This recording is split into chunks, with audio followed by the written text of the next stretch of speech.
इशिता ने निधि को मोहरा बनाकर सोहेल से करवाई साइन पेपर पर और निकलवाया रूही को बाहर। आगे बढ़ने से पहले चैनल को सब्सक्राइब कर लें, वीडियो को लाइक कर लें। जहां रमन अंदर आता है, सिमी पूछती है कि क्या हुआ भाई, क्या हुआ, तुम रूही से मिले, क्या हुआ वहाँ पर, रूही ठीक तो है ना। तो रमन को बहुत ज्यादा गुस्सा आता है, वो सिमी पर भड़क पड़ता है। सारा इशिता का गुस्सा सिमी पे निकाल देता है कि तुम औरतों की क्या जो है परेशानी है, हर बात है ना, हर चीज पर वो ही अटकानी जरूरी होती है। तुम सोचती हो कि हम है ना इस परिवार के मर्द कुछ कर ही नहीं सकते, तुम औरतें ही हैं जो सब कुछ कर सकती हैं, मगर हम कुछ भी कर ही नहीं सकते हैं। बस तुम्हारी यही परेशानी है, बस तुम औरतों को ना अंदर ही अंदर हर चीज में टांग अड़ानी पड़ती है। आज तुम्हारे कारण ही ये सब हो रहा है। तभी यहाँ पर भल्ला जी कहते हैं कि सिम्मी ने सिंपल सा जवाब सवाल किया है तो सब जो जवाब दे देना। तो वहाँ पर रमन कहते हैं कि मैं तुम्हारे हाथ जोड़ता हूँ पापा जी, क्योंकि ना अभी मेरा दिमाग बहुत ज्यादा गर्म है, क्योंकि आपको तो बस है ना इशिता ही अच्छी लगेगी, क्योंकि आपको तो बस हमेशा मैं ही बेकार लगता हूँ, हर चीज मेरे ही पीछे पड़ी रहती है, क्योंकि मैं ही सबसे बुरा बेटा हूँ ना, सबसे वफादार बेटी तुम्हारी बहू ही है ना। फिर वहाँ पर भल्ला जी को वो खरा खोटा सुनाने लग जाता है। भल्ला जी कहते हैं कि हाँ मेरी बहू हमेशा ठीक रहती है, क्योंकि तुम हमेशा गलत होते हो। फिर वहाँ पर बहुत ज्यादा गुस्सा करते हैं। भल्ला जी कहते हैं कि रमन तू करता ही क्या है, तू ऐसा कर, तुझे परेशानी है ना इशिता के यहाँ रहने से, तो तू ऐसा कर, तू यहाँ से निकल जा, हमें कोई परेशानी नहीं होगी, तू यहाँ से चला जाएगा ना तब भी नहीं, क्योंकि है ना हमेशा तू गलत होता है, इशिता हमेशा ठीक होती है, क्योंकि जो भी किया है ना उसने सोच समझ कर ही किया होगा। तभी संतोष कहते हैं कि आप इस तरीके से बेटे को बाहर कैसे निकाल सकते हैं।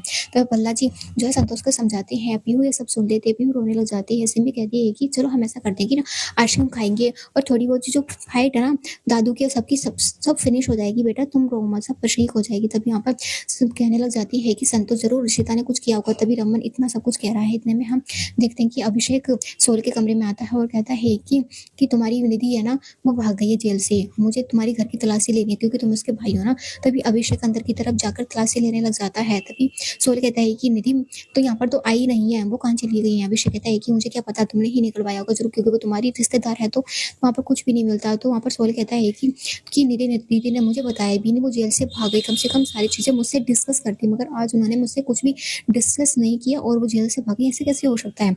सोहेल बहुत ज्यादा परेशान होता है। इधर हम देखते हैं कि आदि जो होता है वो रोमी से पूछता है कि पापा अभी तक घर पर नहीं आए हैं, चलो ना हम पापा को देखने चलते हैं। तभी रोमी और जाते हैं तो भल्ला जी उन्हें रोक लेते और कहते हैं कि मैंने कितनी बार समझाया कि कोई कहीं पर भी नहीं जाएगा, रमन को जब अकल आएगी ना वो खुद यहाँ पर घर वापस आ जाएगा, इस तरीके से उसके लिए परेशान होने की कोई जरूरत नहीं है। तभी यहाँ पर एक दरवाजा पर घंटी बजती है तो आदि कहता है कि मैं दरवाजा खोलता हूँ। तो बाहर एक पियोन जो होता है वो लेकर आता है और कहता है कि ये बाहर पड़े हुए थे, मैंने सोचा कि आप मैंने इन्हें अंदर ले आऊँ। तब रोमी और आदि उन्हें संभालते हैं तो वो अपने होश में नहीं होता है। पर वहाँ पर संतोष कहती है कि बेटा तूने अपनी हालत कैसे करती है। तभी यहाँ पर रमन जो होता है भल्ला जी को देखता है और कहता है कि क्या आप ऐसे देख रहे हैं, क्योंकि आपके तो मैं तो हमेशा गलत ही हूँ, चाहे मैं कुछ भी करता रहूँ, चाहे कुछ भी हो जाए। इतने में मीका जल्दी से भागती हुई आती है कि अक्का का मैसेज आया है कि है ना वो है ना अभी आई नहीं है, तो है ना वो है ना सारा काम फिनिश करवा के ही आएंगे, रूही को लेकर ही आएंगे, उन्होंने मैसेज करके कहा है। तभी यहाँ पर रमन कहता है कि सब है ना इशिता के कारण हुआ है। तभी रोमी आदि उसे संभालते हैं तो वो कहता है कि चले जाओ यहाँ से, रूम में मुझे किसी से बात नहीं करनी है। तभी वो कमरे में बैठे होते हैं, अचानक से रूही उसके सामने आती है। अब रोने लग जाती है कि पापा आपने प्रोटेक्ट क्यों नहीं किया। पीहू कहती है कि आप है ना मम्मा से कभी लड़ाई नहीं करेंगे, आप मुझे प्रॉमिस करो। इतने में पीहू को उस गले लगाकर कहते कि हाँ बेटा मैं तुम्हारी मम्मा से कभी लड़ाई नहीं करूंगा, आओ ना मेरे पास आओ। इतने से गले लगाने वाला होता है तो रूही इसके सामने आ जाती है। रूही कहती है कि पापा आपने मुझे क्यों नहीं निकलवाया, आपने मुझसे वादा किया आप मुझे निकलवाएंगे, मगर आपने मुझे प्रोटेक्ट क्यों नहीं किया। तो वहाँ पर रमन बहुत ज्यादा परेशान होता है। रूही पीहू को लेकर दोनों एक दूसरे को दिखाई दे रहे होते हैं। तभी वहाँ पर फोटो लेकर रमन रोने लग जाता है और कहता है कि मुझे माफ कर दे रूही, बेटा मैं तुझे प्रोटेक्ट नहीं कर पाया। तो रोने लग जाता है। सुबह होती है तो रमन उठता है। संतोष कहते हैं कि बेटा तुमने अपनी हालत कैसे बना दी है। रमन कहता है कि मेरी रूही कैसी है। इधर हम देखते हैं कि सोहेल कमरे में आता अंधेरा होता है तो अचानक से वो दरवाजा पर खोलता है तो अंदर लाइट जलाता है तो वहाँ पर कोई और नहीं निधि खड़ी होते हैं।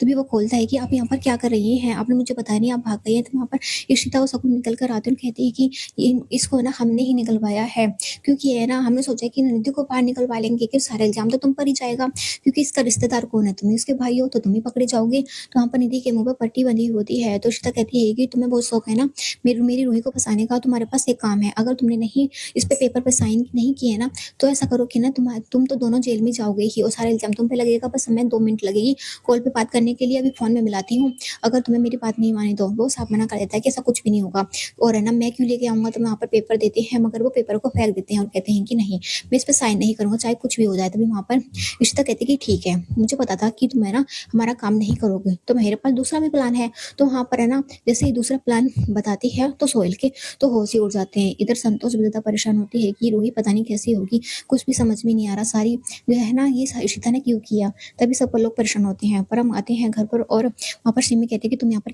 क्यों आए हो। परम कहते हैं कि मुझे कुछ बात करनी है क्योंकि मैंने उनकी हेल्प की थी इस चीज़ में। तो यहाँ पर सिमी कहते हैं कि तुम तो किसी की हेल्प कर ही नहीं सकती हो और ये बहाना लगा के आए हो, चलो यहाँ से निकल जाओ आप। तो यहाँ पर वो सारी बातें बताने ही वाला होता है तो रोमी कहता है कि अरे भाई तू सारी बातें बता रहा है, जो बताते हैं तो ठीक है, मैं ना तुझसे बात करता हूँ सिमी। तो भल्ला जी उसे रोक लेते हैं और कहते हैं कि परम नहीं, तू कहाँ जा रहा है, तू रुक, जो भी बात है ना तो सारी बात बता। तो वहाँ पर सब लोग जो होते हैं सबको पता चल जाता है कि रमन ने रूही को भगाने के लिए सब किया और परम का साथ दिया। इधर हम इशिता को देखते हैं। इशिता उसकी जो है पेट पर से पट्टी हटाते हुए कहती है कि मेरे पास 2 प्लान है।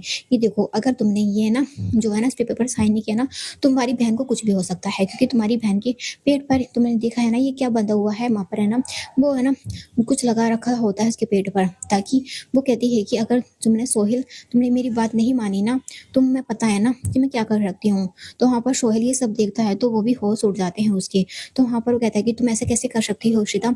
तो वहाँ पर तो वो कहने लगती है कि नहीं, मैं ऐसा नहीं करूँगा क्योंकि तुम ये सब कर ही नहीं सकती हो। तो वहाँ पर वो हैरान हो जाती है। तभी श्वेता कहती है कि अरे वाह, ये कैसा भाई है तुम्हारा जो अपनी बहन को इस तरीके से जो है बचाने के लिए भी कुछ भी नहीं कर सकता, वो इस तरीके से ना अपनी जान प्यारी है उसे, तो वो साफ मना कर देता है।